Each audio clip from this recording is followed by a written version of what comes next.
What's happening, everybody? Welcome to the Don't Be Ridiculous podcast, episode number 78. It is Sunday, a little after 6:30 p.m. Eastern time.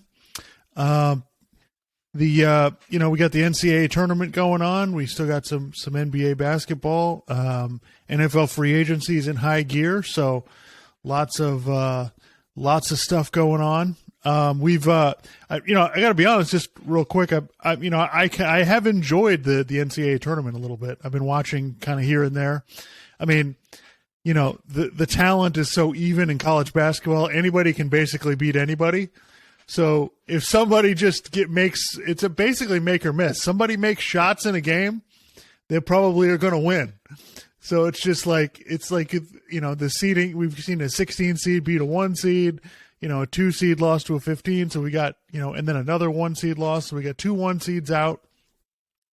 And, so it's the tournament as a product is really good. It's good. It's good television. It's not great basketball. I haven't watched college basketball in a while. I watched the FAU game because I went to Florida Atlantic for college. I don't know how people are into college basketball just on a regular basis because I just, I don't know.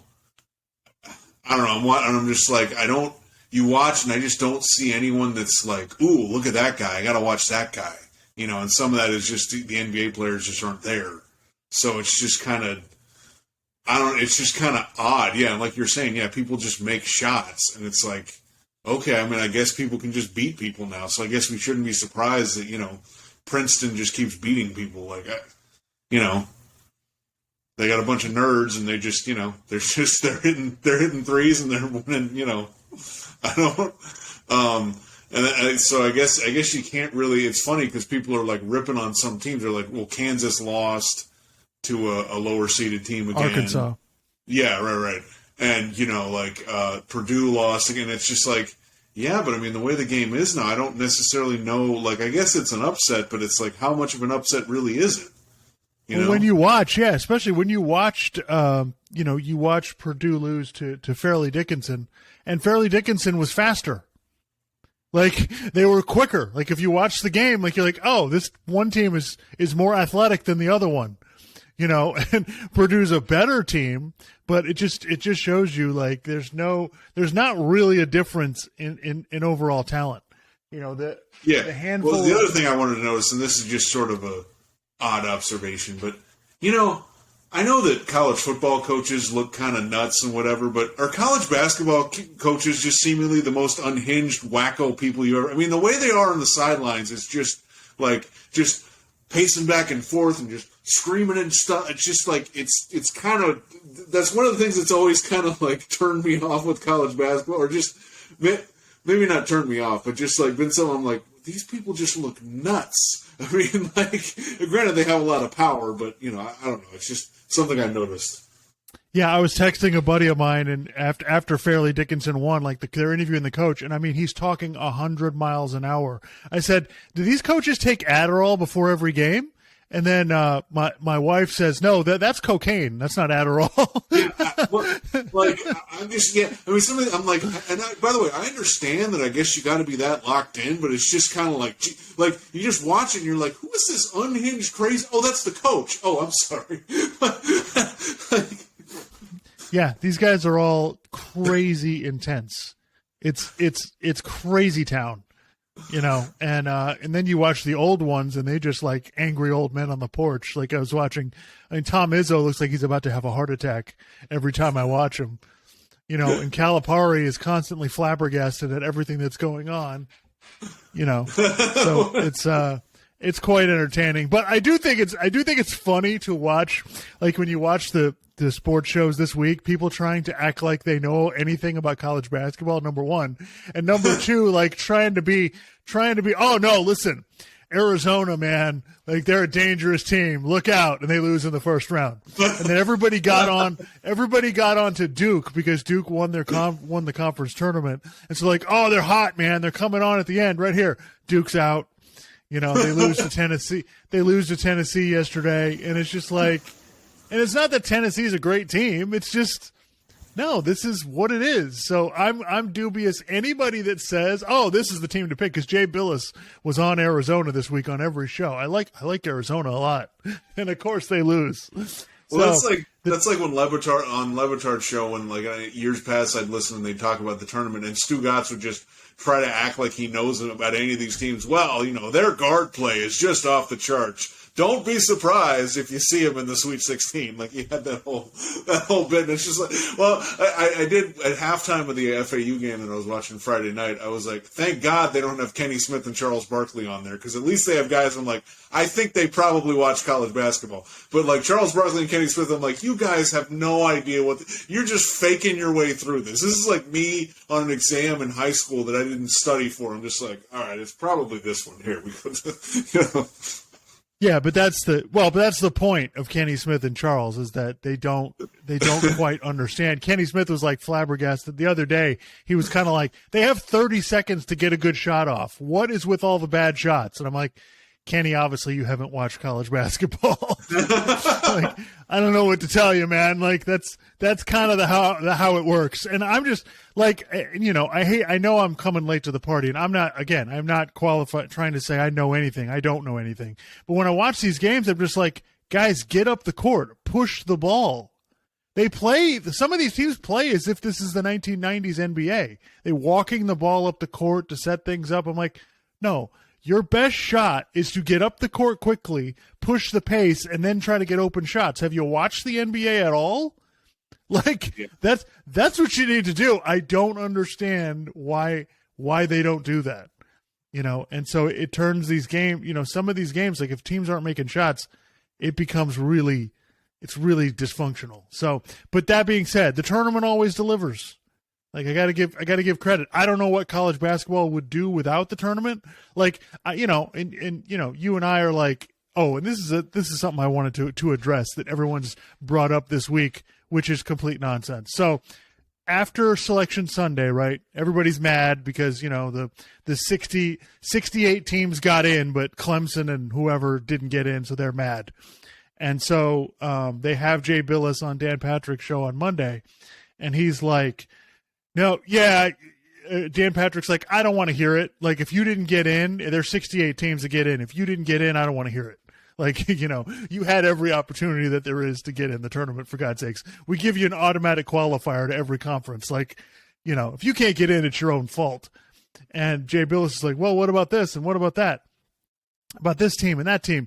And then he goes, you know what? They're talking about the college basketball conferences not only expanding the tournament, but they're talking about like the conferences breaking away and starting their own tournament.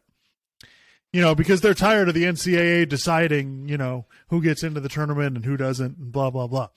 And, I've heard the same bullshit in college football forever. Oh, we're going to break away and start our own thing. Okay, let me tell you something. That is complete nonsense. That's never going to happen, and here's why. Because the NCAA takes all the shit for them. The NCAA deals with scheduling the games, where they're going to go with the arena. They deal with all the logistics of how it works to get the tournament off. People act like that's nothing. That is a major undertaking. I guarantee you, whoever's in charge of that makes lots of money. Okay, they have to deal with all the other stuff that nobody else wants to deal with, which is why none of these conferences will ever break away and start their own thing. And when college sports look bad, people blame the NCAA. The NCAA is like a big shield for all of these teams and schools to get away with their nonsense. They can just go, well, yeah, the NCAA is, it's not fair. The NCAA is a corrupt organization, and they're dealing with, blah, blah, blah. Yeah. None of this, they probably, and I've been against expanding the NCAA tournament.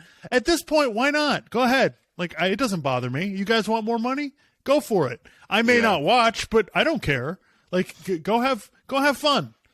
Yeah, well, the other thing is that, in college football, it's different because it's still a 4-team playoff, so it's very limited. In college basketball, like you said, it's 68 teams. So the teams that always complain, it's like, dude, you guys lost too many games. Like, what do you want? It's like, win the conference tournament or don't lose as many games. Like, what? I don't, like, people have been complaining about that for years, and it's just like, dude, really? It's like, you look at their record and you're like 7 games over 500. What are you bitching and moaning about? Like, shut up. Yeah, I mean, the only difference now is that a team that barely gets in might be able to make it to the Final Four because you never know, right? So you toss the ball in the air, you have no idea.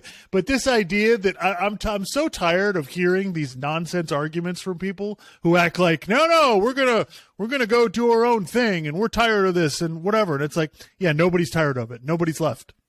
Nothing's ever happened. Football hasn't left. College basketball hasn't left. You guys want to start your own tournament? Good luck. Good luck, because you're going to have to do all the legwork. You're going to have to pay for it. You do understand that, right? These college teams don't seem to get it. Like, you're going to have to use your own money, right? Your own money that you clutch onto so much and say you don't have enough. You're going to have to actually, you guys are going to, not only that, you guys are going to have to agree on spending, agree on who's going to pay for what. So it's complete bullshit. I appreciate Jay Billis. Don't get me wrong. I think he's a really smart guy. But this idea that these, by the way, they just want it out there that they're talking about doing that, so it looks like they're doing something. Like, it's never going to happen. Never in a million years will you ever see that. And by the way, it wouldn't be done as well. This is one thing the NCAA doesn't get enough credit for. Events. They do it really well. Yeah, I guess so. Yeah. I mean, granted, the NCAA doesn't do the college football thing, but, Right. Right, but they're making... they do the regular season stuff, I guess you could say, yeah. Well, maybe that's more the conferences. I'm not really sure. But, yeah, I mean... Yeah, I think so. I've just heard that this week, and it kind of drove me up the wall. So let's get to the main story of the week: Aaron Rodgers and the Jets, the saga that never ends. Let me tell you something. I mean, I wonder about this. You think the NFL likes the fact that everybody's talking about them for?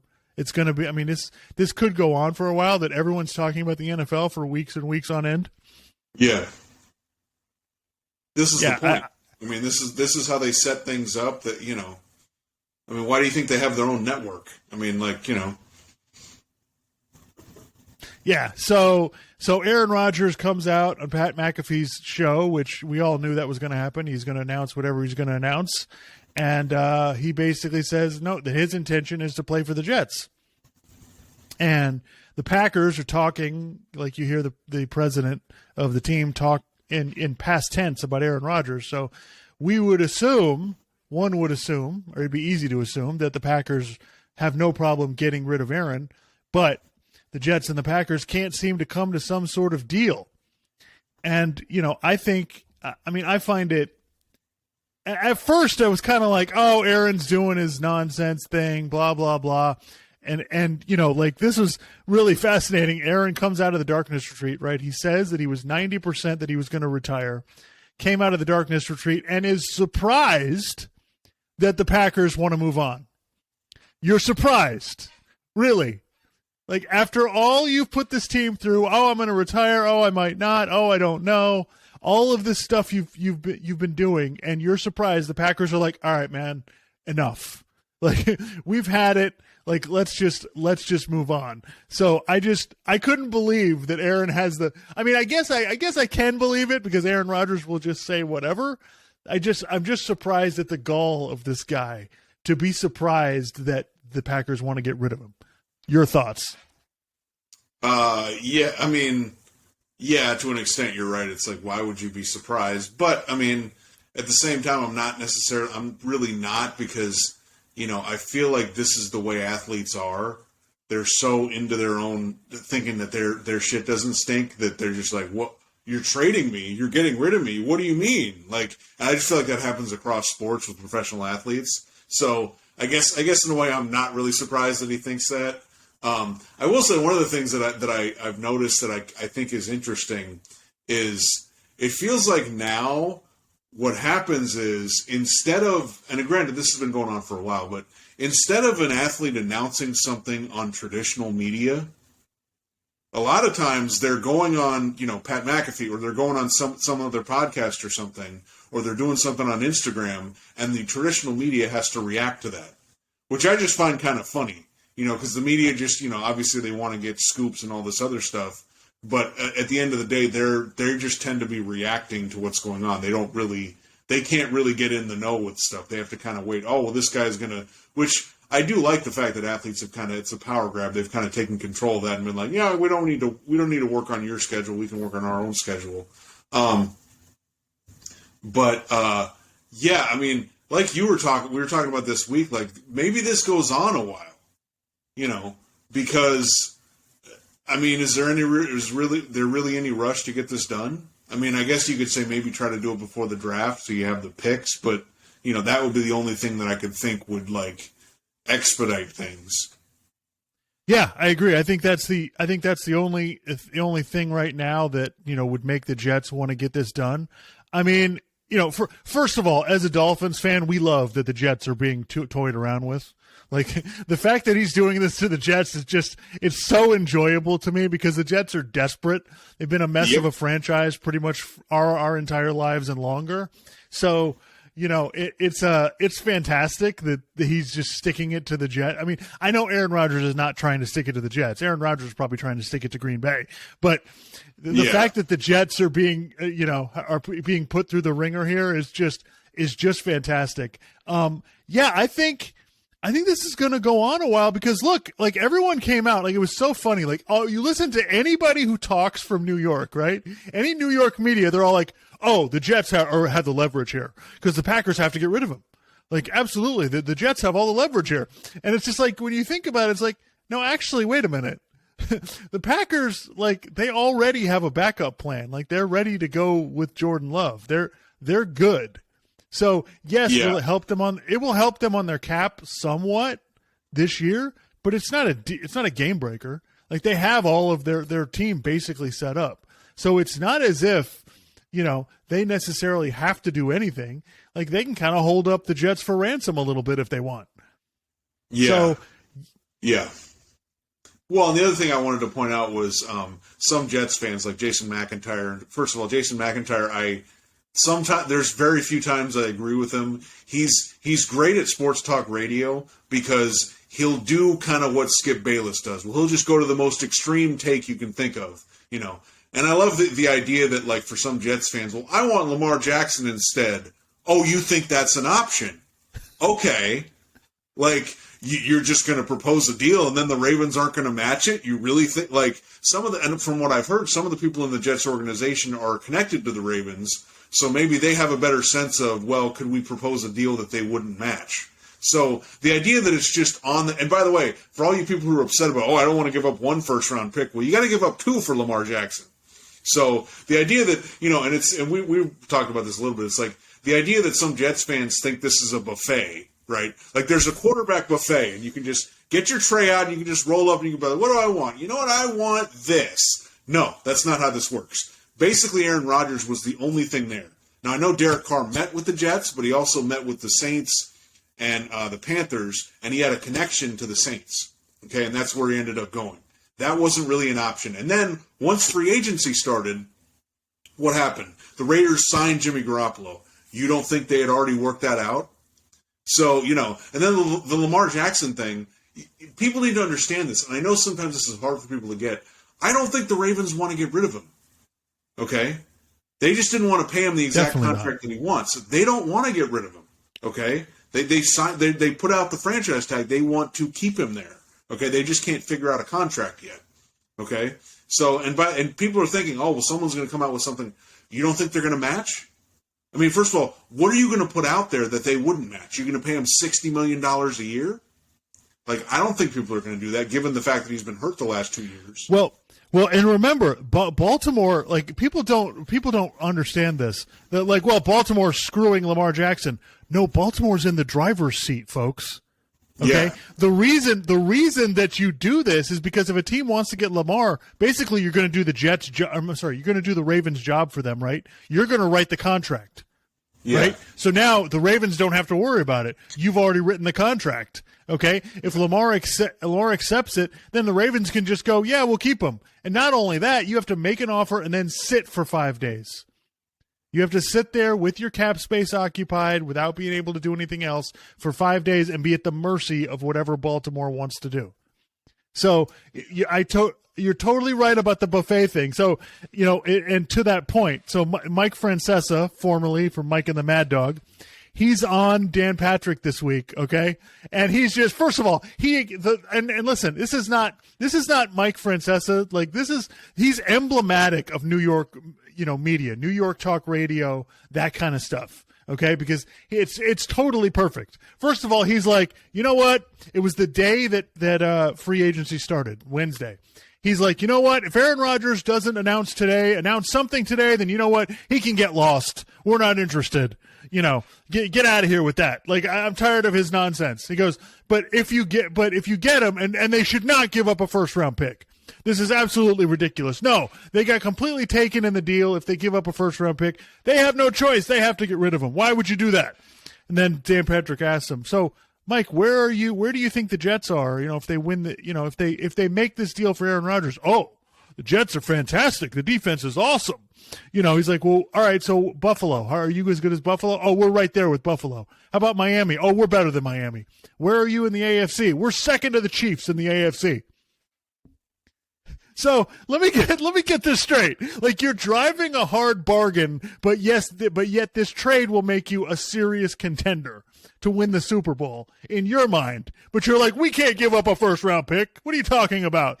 So it's so typical. New Yorkers talking shit like they have any right to talk. The Jets are a complete disaster. Okay, they have no room to hold up any offer about anything. Where are you going? Like, I love this. The Jets, you have no quarterback.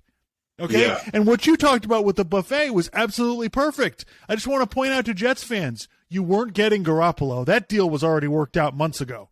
As soon as the season ended, Garoppolo, you don't think Josh McDaniels figured out how to talk to Jimmy Garoppolo when he used to coach him when they were in New England? That was done. Okay, Derek Carr was never going to come to the Jets. Okay, he was going to the Saints because they have Dennis Allen. Like, your connections dried up. And the idea that you're just going to offer Lamar a contract is going to be like, yeah, I'll go to the Jets. Yeah. Yeah, I'm not sure I buy that. This is your only option. Okay? The Jets are desperate. So quit whining. Give up the first-round pick or 2 first-round picks or whatever the hell it has to be to get the damn deal done. I think this is probably more about money, though. I think this may be the Jets trying to get the Packers to pay some of Aaron's salary for this year. I think that probably has more to do with it than the compensation. But it was just hysterical. I was laughing out loud listening to Mike Francesa give me all this nonsense about the Jets have a really good team, though. The defense is fantastic. Blah, blah, blah. It's like, guys, the Jets are okay. Like, I like the pieces the Jets have, but this idea that the Aaron Rodgers trade is going to turn the Jets into some amazing team is a joke. Yeah, well, I mean, look, one of the things. So what I don't understand is, part of the reason people have been like Jason McIntyre on Colin Cowherd, some other people are criticizing it. They're like, well, look at what Aaron Rodgers has done the last 2 years in the playoffs, or the last 3 years. Well, he wasn't in the playoffs last year, so 2 years ago. It's like, okay, let's look at that. So against the NFC, which has, we've seen, does not have the quarterbacks in the NFC are nowhere near as good as the quarterbacks in the AFC.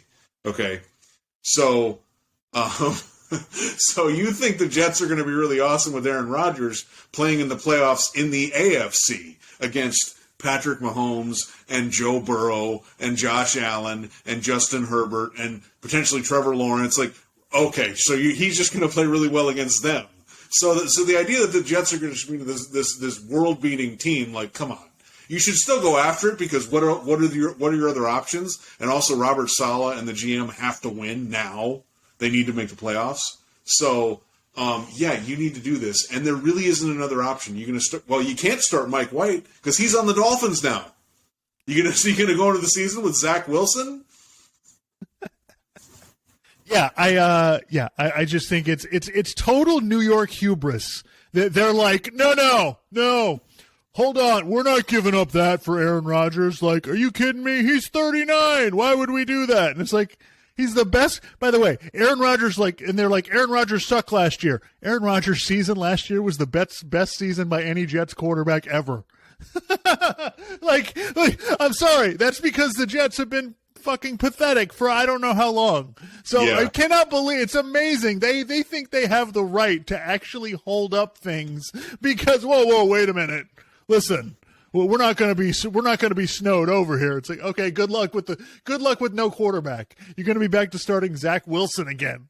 Good luck with that. Yeah. Listen, I'm a Dolphins fan. I'm not in love with my quarterback, but he's miles better than Zach Wilson. Yeah. I mean, but anyway, so yeah, I think, listen, the deal's going to get done. It's just a matter of, what happens, eventually. And the Packers are happy to get rid of Aaron Rodgers. I just think, back to Green Bay, I just can't believe Green Bay has screwed up the situation as bad as they have. I mean, they've known he was like this the whole time. But yet last year they give him this contract. Why? Like, it makes absolutely no sense to me. Like, you could have just gone, no, you're playing on your 1-year deal. You don't like it? Retire then.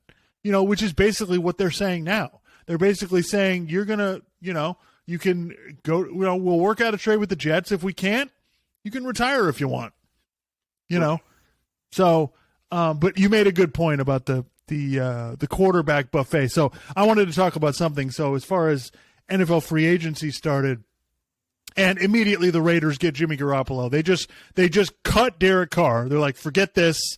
We're not going to pay $35-40 million for you. We're going to pay 23 for Jimmy Garoppolo, and we're going to, we're taking him, and the rest of you can go away with that. So, I don't know why. Like, it seems to me like people are ignoring the Josh McDaniels resume. So we're being told, well, Josh McDaniels, awesome offensive coordinator, like he's going to go to the Raiders, and man, he's going to make them really good. Well, they weren't good this year. Like they had, by the way, it's not that the Raiders don't have players. Like they had Derek Carr. I don't care what you think of Derek Carr. He's a serviceable quarterback. They have a really good running back. They have Devontae Adams. They have a good tight end. Like they have plenty of offensive talent. So the idea that they weren't even close to the playoffs this year, it's a little bit disturbing. So let's run down the Josh McDaniels. By the way, everyone tells me Josh McDaniels is a good coach. The resume says otherwise. So Josh McDaniels has coached 45 games as a head coach. You want to guess how many he's won? 20? 17. Very close. Wow. He's 17-28 in 45 games as a head coach. 17 with the Raiders, went 6-11, and then he's coached Denver whatever's for a left. year, 28, year and a half. So 28 games with the Denver Broncos. So first thing he does, he gets the Denver head coaching job. First thing he does when he gets there is try to trade Jay Cutler. Okay, Cutler finds out about it, gets pissed off. They end up trading him anyway to the Bears for Kyle Orton and some draft picks or whatever. Okay, then they have a good start to the first year. Then I think it was the first draft or the second draft, I can't remember. It gives up 2 draft picks to move up into the first draft, I think. Yeah, to draft Tim Tebow. Okay, not only drafts Tim Tebow, but gives up 2 draft picks to move up in the first round to get him. Then he trades Brandon Marshall and Peyton Hillis, the running back, for Brady Quinn. Okay, trades a good wide receiver. Okay, for Brady Quinn. Okay, they start out the first year 6-0, and then they pretty much went downhill after that. Yeah. Okay. They were caught videotaping a walkthrough, so they go to play the San Francisco 49ers in London. Okay, they were caught. Steve Scarnecchia, who I think is the son of the Patriots offensive line coach. Okay, so they're caught videotaping. The 49ers walkthrough in London. Okay, Steve Scarnecchia was also one of the people implicated in Spygate way back when with the Patriots. So they're videotaping again. Okay, they fined Josh McDaniels and the Steve Scarnecchia guy $50,000 for doing this. Josh McDaniels claims, he tried to show me the tape. I didn't look at it. Okay. Oh. They start the season 6-8. Then they go 2-8 the rest of the year. Okay. That's in the second season. They started 6-0, and then they finished the season 2-8. Josh McDaniels gets fired. Okay, I'm reading all the articles, okay, from the Denver Post, from a bunch of different people about Josh McDaniels in Denver. Basically, again, it's the same thing that all of the Patriots assistants suffer from. They all think they're Belichick, and they're going to do it just like Belichick. So they gave Josh McDaniels in Denver, they gave him 100% personnel power. So he goes in there, and the article I'm reading is basically like, this guy's trying to flex his muscles. He wants to show you how smart he is. And I told you, I just gave you 2 or 3 of the trades that they made that did not make the team better. Okay. So, obviously personnel-wise, he has no idea what he's doing. Like, basically pissed everyone off. He's obviously, I don't believe that's the only time they were videotaping walkthroughs. There's no way I believe that in the second year they caught them and that never happened again. Right. They had one of the linebackers, I think DJ Williams, played for Denver back then, and he went on somebody's podcast and was basically saying, "Oh yeah, we were cheating, and that wasn't the only time we did it." So, this isn't, whatever. So he goes in there, basically Josh McDaniels pisses everyone off, right? Because he wants control, he wants power, he's a control freak, he wants control over everything. When the whole thing, he tries to go, basically, Pat Bowlen was still owned the Broncos then. It was 2010, I think. So basically, he pissed everyone off, and halfway through the season, Bolen's like, get out of here. Like, I'm done with this guy. He was still paying Mike Shanahan, and he was still paying McDaniels for a couple years after that. But I think the Patriots offered him more money, so he ended up going back to them. Right. So at one point, McDaniels was going to take the Indianapolis Colts job, right? It was like, oh, we agreed on the job and whatever. So I'm reading an article from Albert Breer, and he's basically like, McDaniels thought he had control over everything. And it's like, actually, no. Indianapolis has a general manager, so he's going to run personnel. And basically, once that was figured out, McDaniels was like, oh, I'm out of here then. That was the impression that I got there. So it's amazing. The article's like ripping apart Josh McDaniels. It's not hard to find.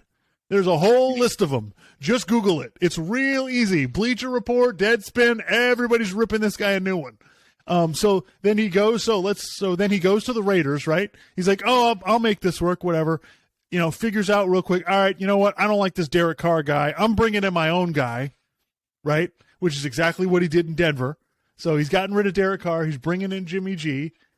So the guy, like, now I was like, oh, I don't think that guy's that good a coach. He's a disaster.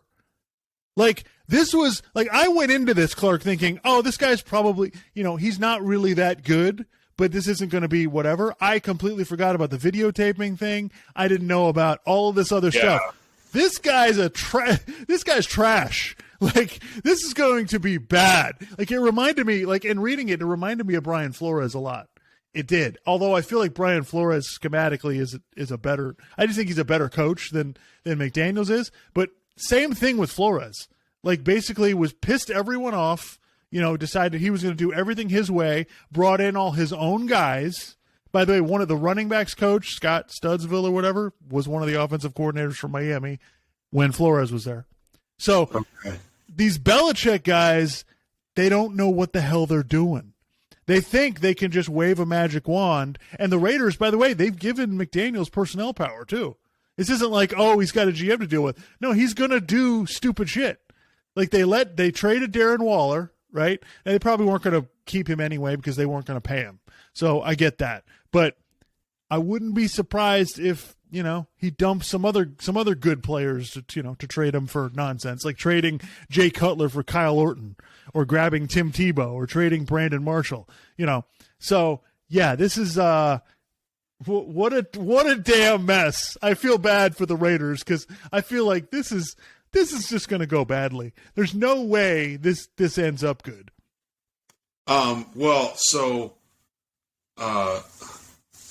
Yeah, he was on. McDaniels was on Pro Football Talk with Mike Florio and Chris Sims at the Combine, right? And he was talking, and Florio asked him about, what do you think about having like prototype like stats or measurements for players? He goes, I think you just kind of got to throw those out because we've seen so many, and I'm just like, okay, buddy, yeah, okay. And then, also, you just look at the record, and then just the Derek Carr, Jimmy Garoppolo thing. So let me get this straight. Derek Carr, like, I'm not saying he's an unbelievable quarterback, but he's pretty good. He's got some comeback. He's got plenty of fourth quarter comebacks.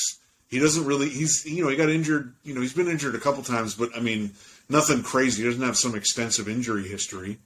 And they were in a lot of the games that they lost last year, so it's not like they were far off.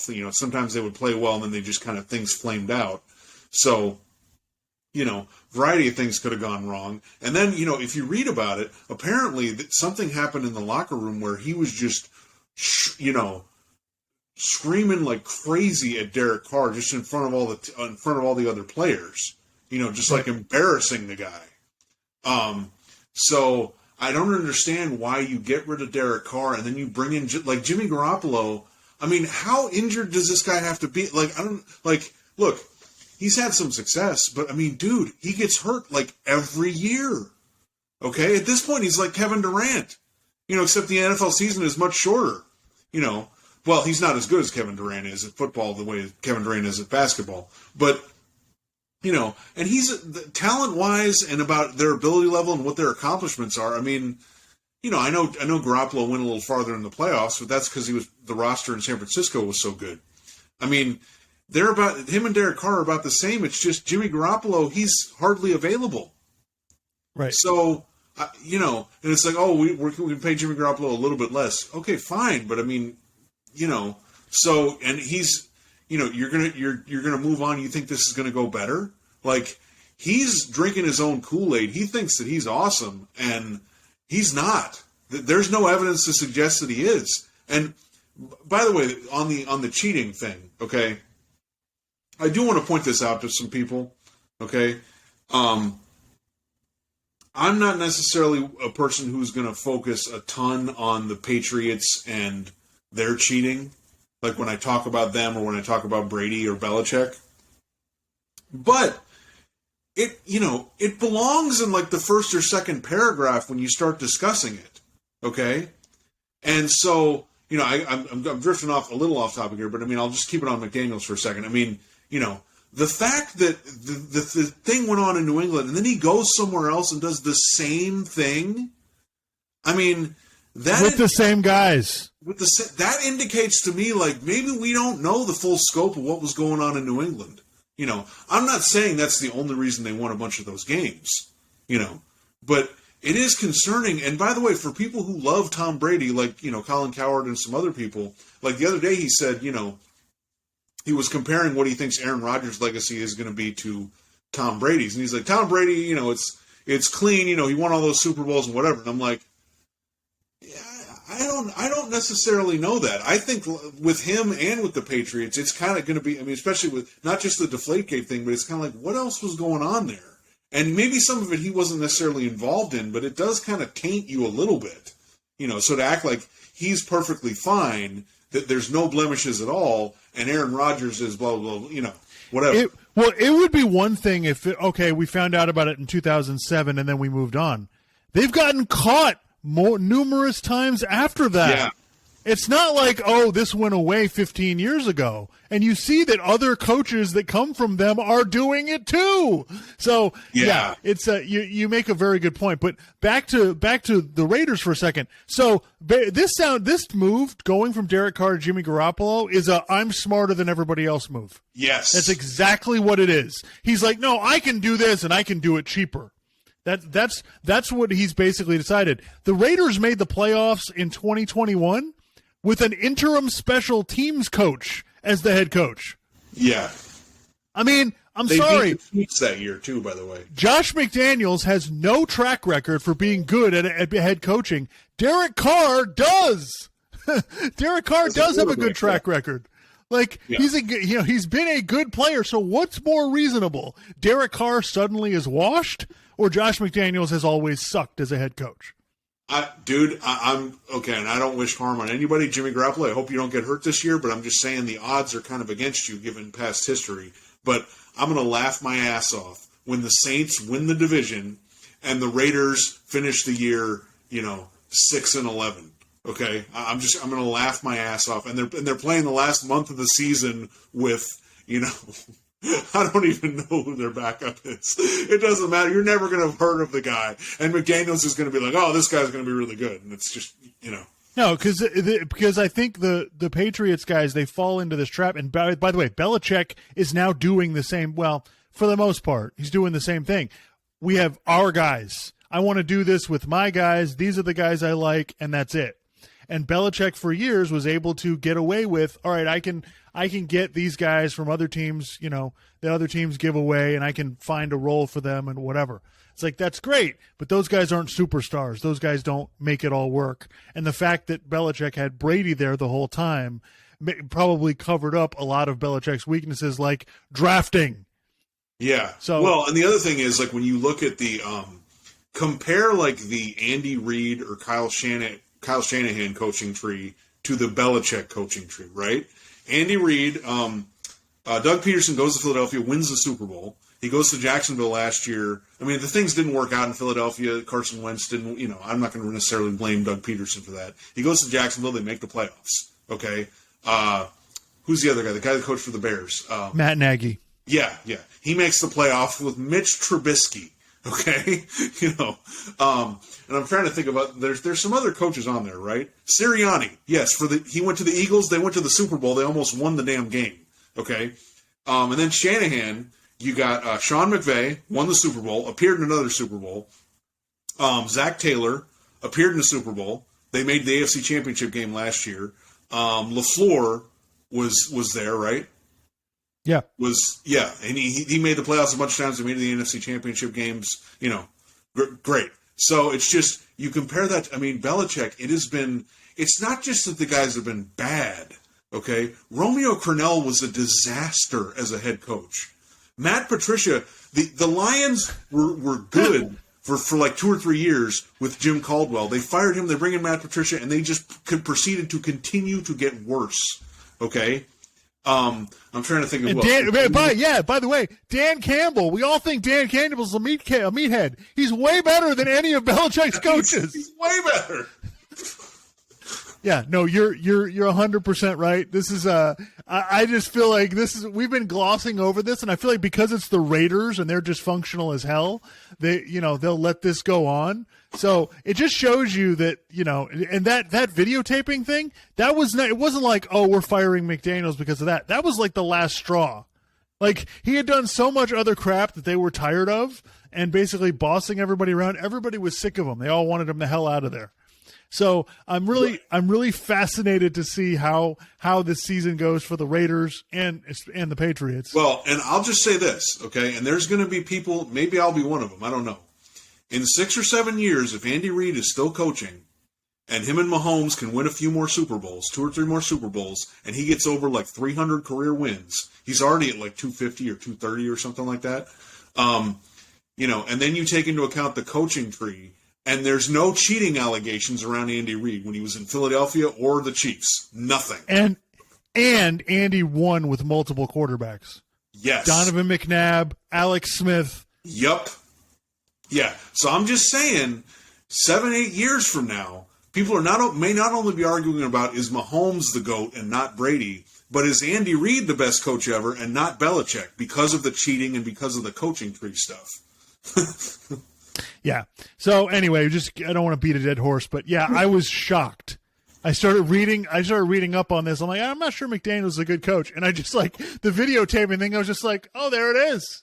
There it is, staring you right in the face. So I was like, oh, no, I completely forgot about this. And by the way, he got fired in the middle of the season. Like, if you get fired in the middle of a season as an NFL coach, man, you really suck. Because it doesn't happen that often.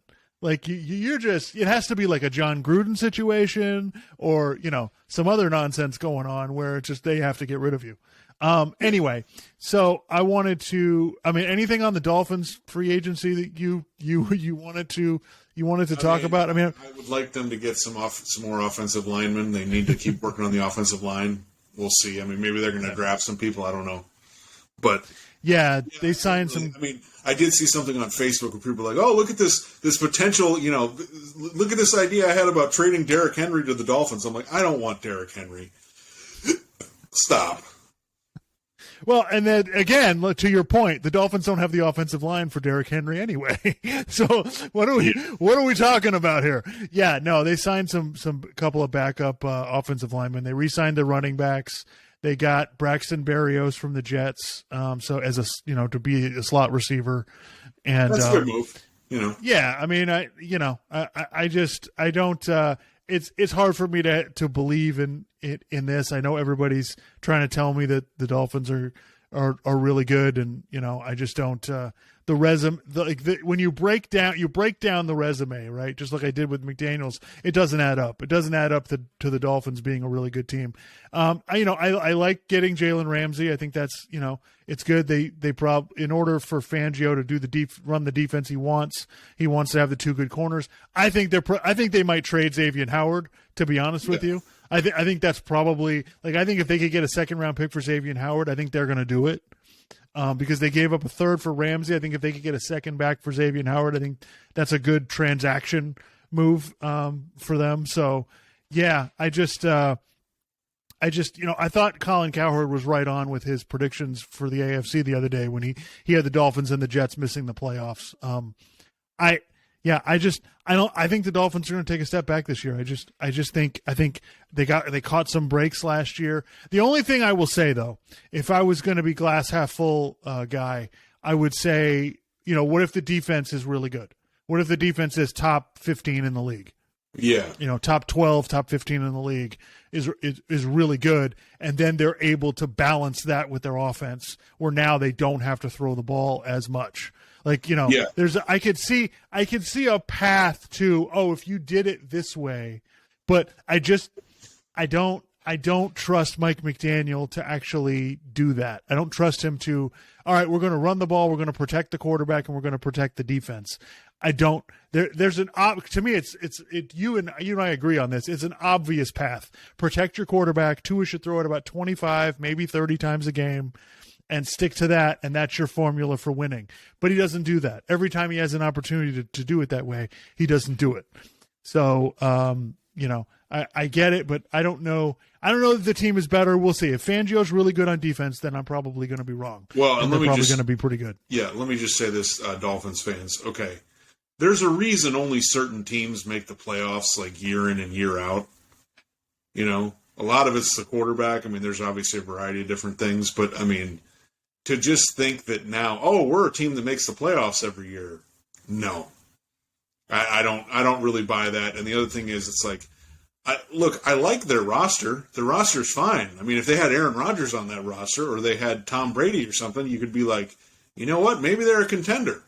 But I mean, with Tua there, it's just, I'm not going to go, I'm not going to go over it too much, but it's just look, with him there, he's either going to get hurt or he's not going to be that good. And don't throw out those, I know you can find 5 stats from last year and go, well, they had the best passing offense in the league and he had the highest passer rating and all this other stuff. And I'm just did you watch the games? When you were watching the games, did it ever look like, he's Josh Allen or he's Joe Burrow, he's Patrick Mahomes? No. Did he ever look like Jalen Hurts out there? I mean, granted, he had a few games where he made some explosive plays, but the other thing I'll just, before I move on, just one of the things I think we're getting fooled by is they made a lot of explosive plays last year. And I think that's part of the reason that, people are like, they can cite these numbers because, you get some long plays with Jalen Waddle and Tyreek Hill. Some of that was run after catch. Some of it was, fortunately, the defense didn't get the ball because it was underthrown because most of the deep balls were underthrown last year. That's really a lot of it, And he had a few games where the defense didn't catch some potential interceptions. He still threw 9 interceptions last year. So, and only 24 touchdowns. It's not like he threw 35 touchdowns or something. So, anyway, we can go on about that forever, but I'm just, I think people know how we think about the Dolphins. So, yeah, simple way. Yeah, we're not sold on the quarterback. I apologize for, the 4 or 5 good games he had last year that everybody seems to think that was the whole season. But we're not sold. NCAA tournament update. Looks like Marquette, the 2 seed's about to lose to Michigan State. So we're going to have 2 1 seeds and 2 2 seeds out of the NCAA tournament. And, the madness continues. We're going to end up with – the scary part is, Clark, we're going to end up with, Fairleigh Dickinson against St. Mary's for the championship, and no one's going to watch. They'll have high TV ratings in their area, and that'll be about it. Anyway, so – we'll see about the Dolphins. There was no free agent move that blew me away. I think Jalen Ramsey's still a pretty good player. They're paying him a lot of money, but I think he's still a good player. Yeah. So to do a little bit of NBA talk before we get out of here. God damn it, Denver Nuggets. I go all in on the podcast. I say, listen, I'm picking you to go to the finals, and what happens? They lose like 4 out of 6. Okay, Jamal Murray gets hurt in one game, comes back. He looks terrible. Like they won today, thank God. They were able to beat Brooklyn. They lost to him the previous 2 times, but they were able to beat Brooklyn for God's sakes. But it's just unreal. Like I was there. Like it was all there. It was like, oh, I thought this is the team I can depend on. Nope, can't depend on them. We'll see what happens. I mean, I'm not completely selling everything on Denver, but yeah, that really concerned me. The fact that the rest of the Western Conference is completely falling apart, but that pissed me off. Damn you, Denver. I tried to believe. I waited until March to try to tell you all that I believed in you, and and you kind of let me down. They're 5-5 in the last 10 games, so. We'll see. I'm not out on them, but come on, man.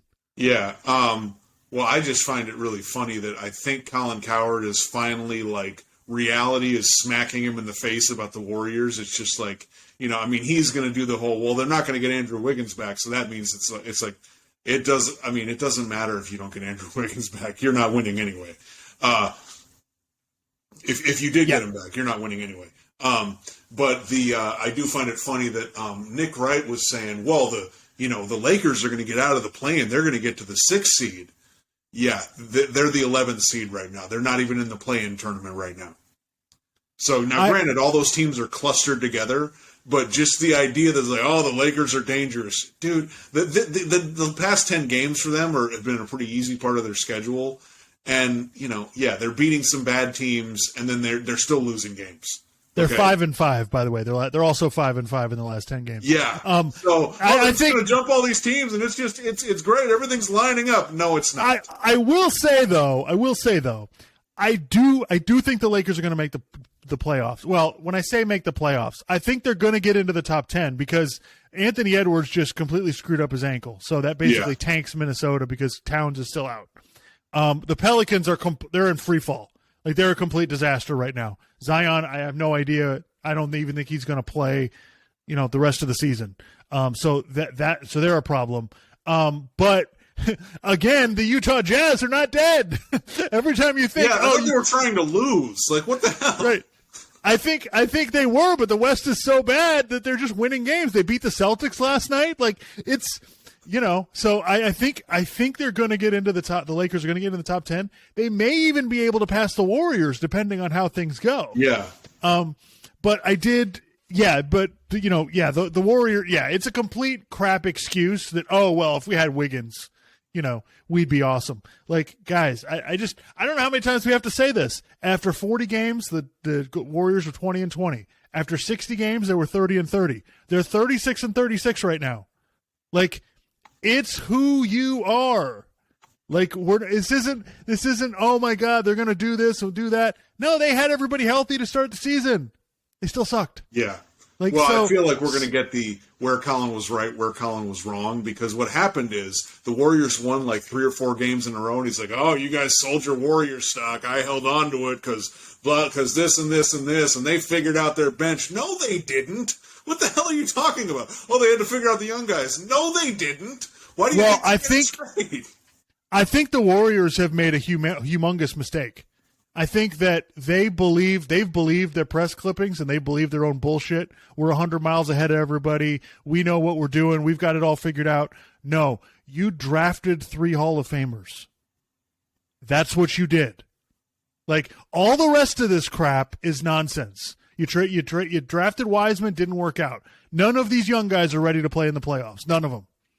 Yeah. Okay, Kuminga is a bit player at best. He can go out and guard people. Can't do a whole lot else. I watched the Warriors Clippers game the other night, and it's just, guys, they can't guard anybody. They can't guard anybody. They can't stop anybody in the paint. They're allowing all kinds of rebounds. They can't stop big guys. So they went all in on, no, we know what we're doing, blah, blah, blah, blah. And I saw it last season. I was like, oh, okay, I see what they're trying to do here. They think, like, and Marcus Thompson was on Cowherd's podcast talking about this. They think they're going to bridge the gap, and when Steph Curry retires, somebody will just slide into his spot. And it's like, what planet are you guys on? There's no Steph Curry. Jordan Poole ain't Steph Curry. Yeah. I hate to break it to you. He's nowhere near. Offensively, he's okay. He's okay. He's good. He's a good gunner off the bench. That's what he does. So when we break this down, you're paying a max contract to Jordan Poole, Draymond Green, and Andrew Wiggins, 3 guys who are not max players. So you're just handing out max contract. Oh, we know what we're doing, and we're going to draft guys, and we're going to bring them in. No. Like, this is great that you got Dante DiVincenzo to help out, and I'm glad that you guys have put in these pieces, and they got 40-year-old Andre Iguodala now, like, who's injured again. So, you know, they miscalculated this when they had the option, like when all these deals were out there, and like if they had the option of trading some of these draft picks and young guys to get like Pascal Siakam or another guy who could play and who could help them, they should have done it. And they missed their boat. And Bill Simmons, I think, called this really well. He went to the Clippers-Warriors game the other night, which I watched that game the other day. And he's basically like, yeah, Curry's awesome, but, you know, it's kind of sad. Like, they don't have it anymore, you know, and I'm not sure what, there's no move that they can make now because everybody's seeing that these young guys aren't awesome. And there's no move for them to make to save this. And what do they do when the season's over? Like, are they going to bring Draymond back? Like, Draymond's got 16 technicals this year. He already got suspended 1 game. So now every 2 technicals he gets suspended another game. So, you know, all of this nonsense, and you guys just aren't good. So, and against the Clippers, you can just see it. You can just see it. They can't stop the ball. They don't know what they're doing on rotations. They have too many guys who can't defend, and they're getting destroyed on the glass. Like, this is what happens when a team. Steph Curry had 50 with 6 minutes to go in the game. Didn't score again. You know, I mean, and the Clippers, by the way, the Clippers have their own problems. Like, you watch them, listen, Paul George and Kawhi are awesome. Like, they have, and the Clippers have all these dudes. Why they're playing Russell Westbrook like 35 minutes a game, I'll never know. I'm watching it going, why do they need Russell Westbrook? Why? He can't shoot. He doesn't really do anything on the floor. Like, he's kind of like their distributor. Like, he kind of goes out and gets the ball to people. And, you know, he gets rebounds, you know. Like, that's nice. He gets rebounds and pushes the ball up the court. Okay, fine. But they have Norman Powell, and they have Robert Covington, and they have guys who are bigger who can actually guard people. I have no idea why he's out in these games. I don't get it at all. Like, he's a liability on defense. And, you know, the Warriors just don't have the team to take advantage of it. But there's plenty of teams out there that will.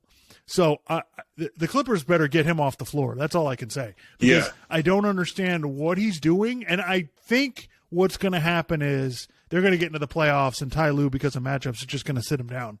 Because he basically just in the second half of the fourth quarter, he basically takes him out. But I have no idea like why and then like they lost a game the other night, and Westbrook's like, it's on me, man. I got to do a better job. What? What's on you? Like, nothing should be on you. Like, and by the way, you've been in the league for how long? I don't want to hear it's on me. Just fix it. Just do it better. And he never will. So I don't know. I don't know what's going on with that. But yeah, so I'm sticking with Denver because I can't trust anybody else in the Western Conference. Yeah. Well, and I just can't do it. Yeah. Well, look, I said last year the Warriors championship window was last year and this year and not beyond that. Okay. And I love Colin Cowherd. He's like, oh, well, if you were going to get the Warriors, you should have gotten them last year. Bullshit. You should get them this year, obviously. or you should get them next year or the year after that because they're just going to get older. Okay, so I really don't want to hear these lame excuses people are making. Oh, well, it took so much out of them to win the championship last year, And I'm not necessarily saying that's not a thing, but you're thinking that's why they're not good this year. No. They have problems that are personnel based on what the players there can actually do and can't do. Okay. Well, granted, is there probably some issues in the locker room with the young guys, with absolutely. Draymond and Jordan Poole? Of course, sure. But, Draymond got really pissed off at Kevin Durant, and they made the finals, okay, years ago. So the issue is they're just not that good, okay? And they're older, and it's not going to get better. And you're not, and like you were talking about this whole, we're going to slide these young players in, and it's like, I was laughing about that last year because I'm like, Jordan Poole's not a leader. He's not the best guy on your team. You're not winning a championship when he's the best guy on your team. That's not happening. And look, Klay Thompson's been better this year, which you would expect. Another year removed from all those injuries that he had. But they don't have enough. And don't give me this. Oh, well, if they had Andrew Wiggins, no. Okay, they're a mediocre team right now. And, we'll see if they, like you said, maybe they really don't have a move to make. We'll see. But, yeah, guys, like, I don't really see why I'm supposed to be like, two things can be true at the same time. Yeah, there's some smart people running that organization. Well, yeah, but maybe we're overrating that a little bit based on what you were talking about with some of the moves they made or didn't make. But two things can be true. They did a great job building these teams over the years. And also, it's over. No, their maneuverability with this team to keep adding things. What they did with the Kevin Durant sign and trade to turn that into D'Angelo Russell and then turn that into Andrew Wiggins was a great job. Like they've done a hell of a job with keeping this thing running the way that they have. But the idea that, oh, you're smarter than everybody else and you can just keep this thing rolling is complete nonsense. They have moves to make, but they need to make the moves to try to win now. And that's what they should have done.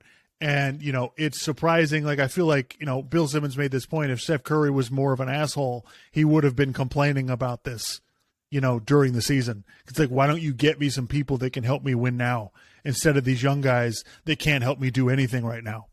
So, right.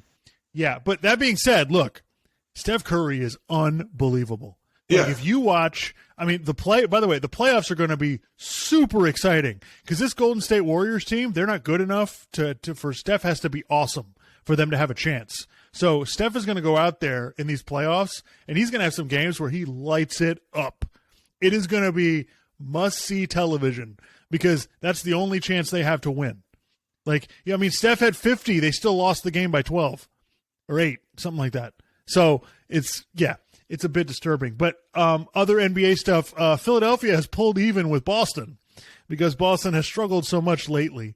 So I think, look, I'm not a believer. I really like Philadelphia, and I've been pulling for them since the Ben Simmons, Joel Embiid days. But I just can't find myself to trust them because of James Harden. I just can't trust that James Harden's going to get it done. I will say, when you watch them, they beat Milwaukee last week or the week before. When you watch Harden and Embiid play together, wow. Like, they are really good. Like, when they're rolling, my God, I don't know what you do because both guys can shoot.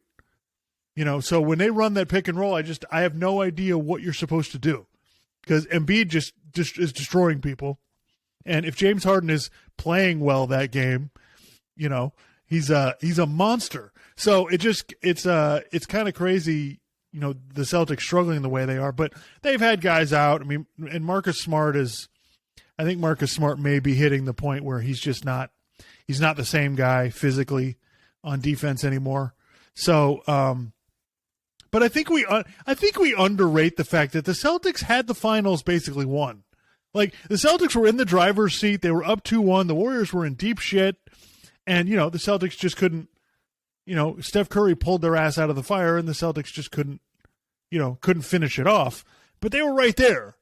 So I'm not counting the Celtics out, but they have a rookie head coach, and so we'll see how that goes. I do think the Celtics are better than a little bit better than they were last year, but they're struggling right now. They're not playing very well right now, like a lot of teams. But I guess I trust Boston more, but I was early on the I don't quite trust Boston in the fourth quarter train, and maybe I didn't give them enough credit for getting to the finals like I should have, but it's just in the fourth quarter, man, their offense just bogs down, and it's the wrong guys taking the shots. It's Marcus Smart and Al Horford taking threes, and it's not what you want if you're trying to win the title. Yeah. So we'll see. We'll see how it goes. Oh, I want to ask if you agreed or disagreed on this. So they were doing on Bill Simmons' podcast the worst contracts in the NBA. Number one was obviously Ben Simmons, right? And then they had Bradley Beal second, and I was like, okay, yeah, Bradley Beal's overpaid. I get that, but so is Tobias Harris. I think, like Bradley Beal, like to me, I get it, but isn't and they had Duncan Robinson's contract third, and I was like, isn't Duncan Robinson or Davis Bertans, aren't those contracts much worse? Because Beal produces, he gets on the floor and produces. He's not a great player, and he's not a max, he's not a super max player, and he's not a guy that you would. But if Washington all of a sudden, let's say they made some trade and they got LeBron or something, Bradley Beal would be a really good player to have on your team. Yeah. No, he's not going to carry you to the playoffs. But I don't know. I just don't feel like that's as bad a contract, especially not the second worst contract in the NBA. What do you think? Yeah, I think that's a little that's maybe a little over the top. But it's tough, it's tough to say when, the Tobias Harris contract is kind of, they didn't hold on to Jimmy Butler, and then they overpaid Tobias Harris. That's, and Duncan Robinson, they expected a lot from him, and he hasn't really delivered. So yeah, to me, those are kind of worse. Bradley Beal, for that team, I guess it's not really to me, a bad contract is you're overpaying this guy while you have these other guys that you also have to pay, and now you're limiting your options for getting more pieces to surround those guys with. That's why the Tobias Harris piece, you look at it and you go, okay, that's kind of a bad deal. Look, I'd rather have Bradley Beal on my team than Karl Anthony Towns on my team. You know what I mean? I would much rather have Bradley Beal. I know Bradley Beal's not a superstar. I get it. But Karl Anthony Towns is so far from a superstar, and he creates all kinds of other problems. He's a center, and he can't guard anybody. You can't play him. If you play him at center, you got to have all these deep defenders to help him out. And when you have a bad center on defense, that's hard to overcome. That's what Denver's struggling with. It's just really, unless you're unbelievably dynamic on offense, which obviously Jokic is, but Karl Anthony Towns isn't. I just felt like, oh man, that was just too much for me. I don't think Bradley Beal's contract, it's top 5 worst contracts, don't get me wrong, but it's not that bad. It's not, oh my God, this is the worst thing in the world, now we're screwed. So anyway, all right, yeah, I think we've screamed and yelled enough. Anything? Looking forward to. We're trying to finish up the. Talk about limping to the finish. The NBA is a shit show right now. You watch some of these things. Jesus Christ, the Heat lost to the Bulls last night. It's just, it's a complete mess. I hope that teams start to come on a little bit the next couple weeks before the playoffs, because God, come on, it's disturbing to see games, but I do think that the intensity will get turned up, and we'll see if the Aaron Rodgers thing comes to an end. Maybe it might keep going on. Yeah, this could be a huge mess. So anyway, thanks for tuning in, everybody. Another episode in the books. Make sure you like, subscribe, and thumbs up. Everybody, take care. Have a nice weekend.